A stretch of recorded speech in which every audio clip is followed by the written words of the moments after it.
Hello everyone. तो बच्चों, री एग्ज़ाम और इम्प्रूवमेंट एग्ज़ाम 2026 का जो भी बच्चे दे रहे हैं, तो अभी यहाँ पे पेपर प्रेजेंटेशन कैसे करना है, आप कहाँ पे मिस्टेक्स करते हो वो मैं बताने वाली हूँ, और पेपर को कैसे रिप्रेजेंट करना है आपके एग्ज़ाम में।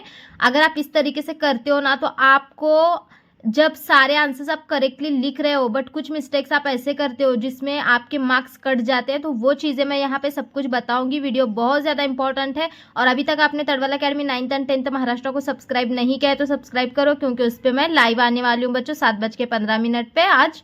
तो वहाँ पे आपके डाउट्स आप मुझे पूछ सकते हो, ठीक है। तो पेपर प्रेजेंटेशन कैसे देना है, आंसर का आप सिर्फ जो यहाँ पे ए बी करके आते हो, क्या क्या गलतियां करते हो बताती हूँ, जिससे आपको 0 मार्क्स मिलेंगे वैसा करते हो। तो वेब बनाते वक्त भी क्या गलतियां करते हो बताती हूँ, तो वो सब चीज़ें ध्यान में रखना है। चलो स्टार्ट करते हैं।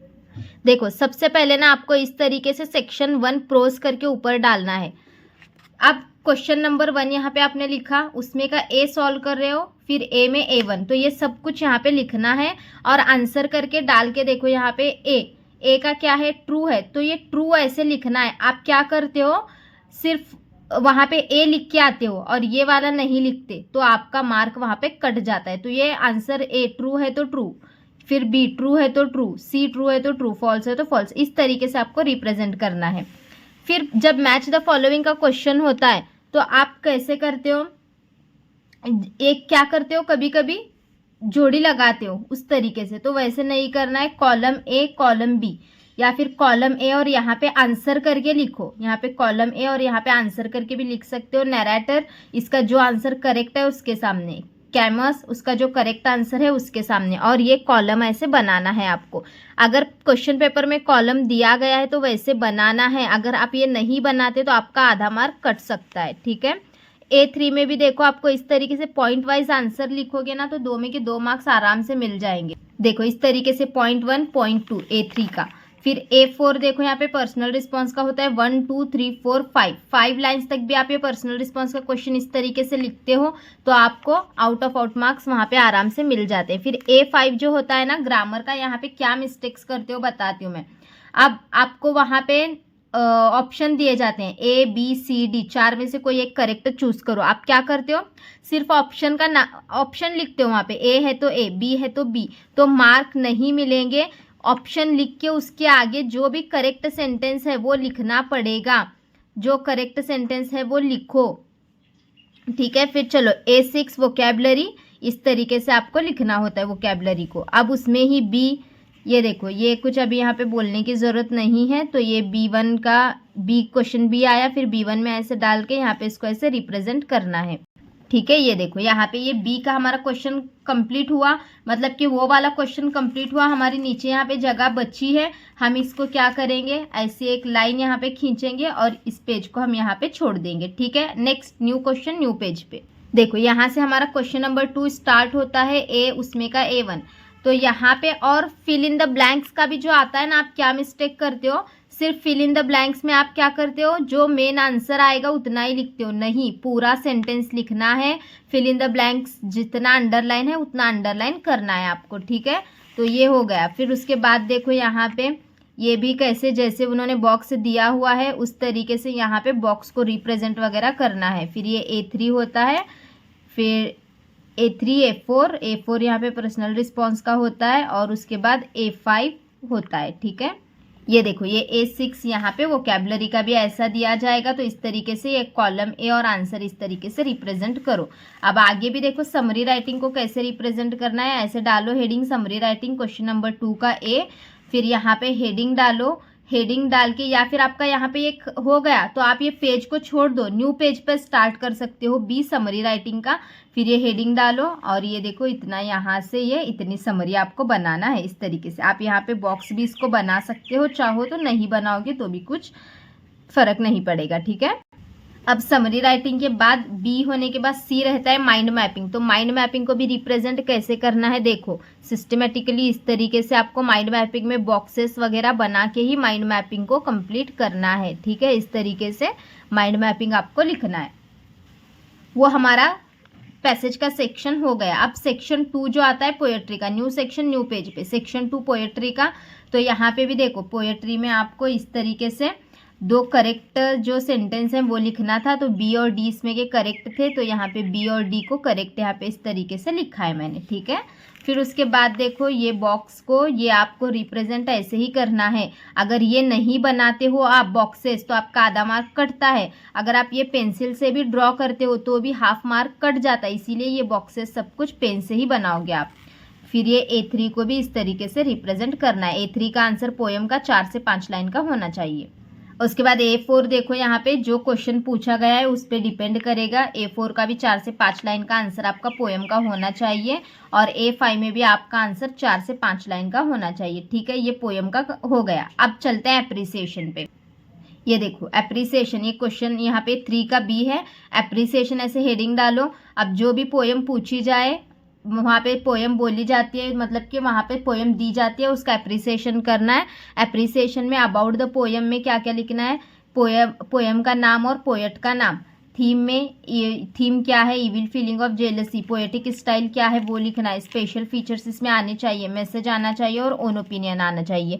बहुत सारे बच्चे भी क्या बोल रहे थे मुझे कि अगर हम इस तरीके से पॉइंट वाइज एप्रिसिएशन लिखते हैं तो क्या हमें मार्क्स मिलेंगे। यस मिलते हैं, बट अगर आपको फिर भी पैराग्राफ के फॉर्मेट में लिखना है तो इन्हीं पॉइंट्स को याद करो। जो मैंने एक एप्रिसिएशन के अलग से वीडियो अपलोड की हुई है तो वो एप्रिसिएशन की वीडियो को देखो आप। समरी राइटिंग की भी अपलोड की हुई है, शॉर्ट ट्रिक वो भी देखो, और माइंड मैपिंग की भी शॉर्ट ट्रिक अपलोड की है वो भी करो। तो एप्रिसिएशन में सपोज आपको पैराग्राफ के फॉर्मेट में लिखना है तो आप कैसे लिख सकते हो, the title of the poem. इन्हीं को इसे याद करना है, बस लिखना कैसे है, the title of the poem is NCAP rock and the poet is British Robert Southee, ठीक है। उसके बाद इसी के आगे कंटिन्यू करो आप, ठीक है। पैराग्राफ के फॉर्मेट में लिख रहे हैं ना तो पूरी लाइन भर के लिखना है। फिर उसके आगे फुल स्टॉप दे के क्या लिखना है, the theme of this poem is evil feeling of jealousy. फिर फुल स्टॉप दोगे, इसी के आगे कंटिन्यू करेंगे।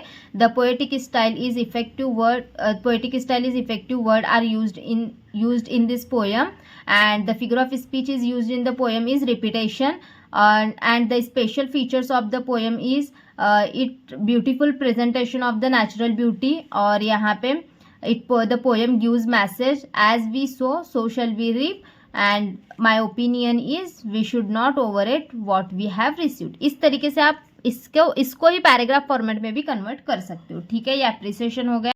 अब उसके बाद सेक्शन 3 राइटिंग स्किल का स्टार्ट होता है जो कि 16 मार्क्स का है। राइटिंग स्किल में आपको करना क्या क्या है, यहाँ पे डेट डालनी है आपके जो भी पेपर की है। तो ये वर्चुअल मैसेज है। राइटिंग स्किल में मैंने बताया क्या है आपको, राइटिंग स्किल का जो क्वेश्चन होता है उसमें से ए में 3 क्वेश्चन दिए जाते हैं, कोई एक करना होता है। वर्चुअल मैसेज को सिलेक्ट करो मैंने बोला है। तो यहाँ पे वर्चुअल मैसेज कैसे लिखते हैं, डेट डालते हैं, टाइम डालते हैं, फिर जिसको मैसेज लिख रहे हैं उसका नाम यहाँ पे, जिसको मैसेज और जो मैसेज लिख रहा है उसका नाम यहाँ पे नीचे। ये वर्चुअल मैसेज कैसे लिखना है, सिंपल शॉर्ट इजी ट्रिक, जिसको कुछ भी नहीं आता वो भी लिख सकता है, वो मैंने वीडियो अपलोड की हुई है, आप जाके उसको चेक कर सकते हो। या फिर फुल राइटिंग स्किल की एक वीडियो मैंने अपलोड की हुई है, वो देख लो, मैंने कल ही वो वीडियो अपलोड की हुई है फुल राइटिंग स्किल पे। तो वो वीडियो आप कर लोगे तो भी आपका राइटिंग स्किल 16 मार्क्स का पूरा हो जाएगा, ठीक है। अब उसके बाद क्वेश्चन नंबर 4 का बी जो होता है उसमें से मैंने बोला है कि इंटरव्यू क्वेश्चंस को चूज करो। इंटरव्यू क्वेश्चंस को देखो इस तरीके से रिप्रेजेंट करोगे आप। यहाँ पे name of the interview, date, venue, duration, फिर ये लाइन को याद करोगे और ये सारे क्वेश्चंस को याद करके जाओ, है वैसे लिख के आना है आपको इंटरव्यू में। आप बोलोगे किसी भी पर्सन का इंटरव्यू आए तो कैसे हम ये करेंगे, सिर्फ पर्सन का नाम वहाँ पे चेंज करो और बाकी जो है ना यहाँ पे ये सारे क्वेश्चन आपको सेम ही लिखना है। और क्वेश्चन नंबर सी में से आपको 3 क्वेश्चन दिए जाते हैं, कोई एक लिखना होता है। मैंने उसमें आपको बोला है कि स्पीच राइटिंग लिखो। स्पीच राइटिंग लिखते वक्त देखो ये हेडिंग डाल के ना इस तरीके से, इतनी तो आपकी यहाँ पे फिर स्टार्टिंग का पैराग्राफ और बीच में एक पैराग्राफ आना चाहिए इस तरीके से, यहाँ पे एक छोटा पैराग्राफ आना चाहिए बीच में और ये लास्ट में थैंक यू वाला, ठीक है। स्पीच राइटिंग को इस तरीके से रिप्रेजेंट करो।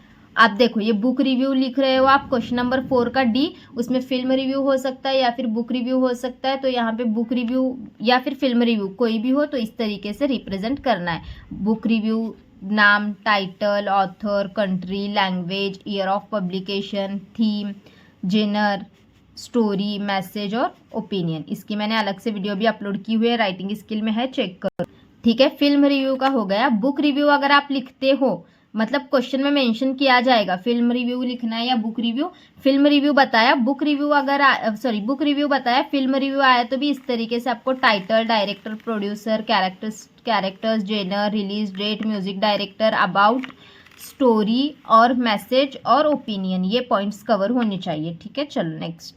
अब आपका यहाँ पे आता है सेक्शन 4 नॉवेल का। तो नॉवेल में देखो आपको ये कॉलम ए और यहाँ पे आंसर, इस तरीके से मैच द फॉलोइंग आया तो ऐसे आपको लिखना है। ये बॉक्स बनाओ, मैंने यहाँ पे नहीं बनाया है बट आप बनाओ बॉक्स। ठीक है, फिर उसके बाद देखो ये आप क्या करते हो, यहाँ पे सिर्फ जो है ना ऑप्शन लिख के आते हो, बट ऑप्शन नहीं लिखना है, आपको पूरा सेंटेंस कवर करना है। पूरा सेंटेंस कवर करके फिर यहाँ पे अंडरलाइन देना है। मतलब कि ये देखो इस तरीके से यहाँ पे autobiographical novel is a novel based on the author's life, तो यहाँ पे फिर इसके नीचे अंडरलाइन आएगा। तो ये ऐसा पूरा सेंटेंस कंप्लीट करो। मैंने यहाँ पे नहीं लिखा है बट आप पूरा सेंटेंस कंप्लीट करके यहाँ पे नीचे अंडरलाइन करो। ठीक है, बहुत बाद में अगर समझो कुछ आपके पास टाइम ही नहीं है, आपके लास्ट मोमेंट पे हो आप और लिखना चाहते हो, तब आप सिर्फ आंसर लिख सकते हो। बट जहाँ तक मेरा ओपिनियन है कि ये पूरा सेंटेंस कंप्लीटली लिखो। ठीक है, उसी का देखो क्वेश्चन नंबर 5 का ही बी में, तो ये यहाँ पे ये नॉवेल E.R. ब्रेथवेट के बारे में पूछा गया है। तो ये इतना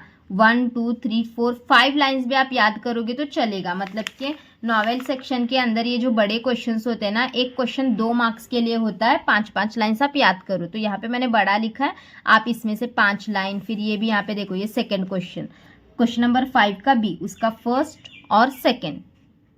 फिर क्वेश्चन नंबर 5 का सी, न्यू पेज पे जाना है, ये फर्स्ट, क्वेश्चन नंबर 5 का सी और ये वाला फिर सेकेंड। ठीक है, उसके बाद क्वेश्चन नंबर 5 का डी, उसमें ये फर्स्ट और उसके बाद देखो यहाँ पे ये सेकेंड। ठीक है, ये होने के बाद आपके पेपर में लास्ट में फिर इस तरीके से ये लाइन ड्रॉ कर दो यहाँ पे, मतलब कि आपका पेपर हो गया कंप्लीट। इस तरीके से आपको पेपर रिप्रेजेंट करना है। 80 में से अबव 70 आराम से मिलेंगे बच्चों, इस तरीके से आप पूरा कवर करते हो तो।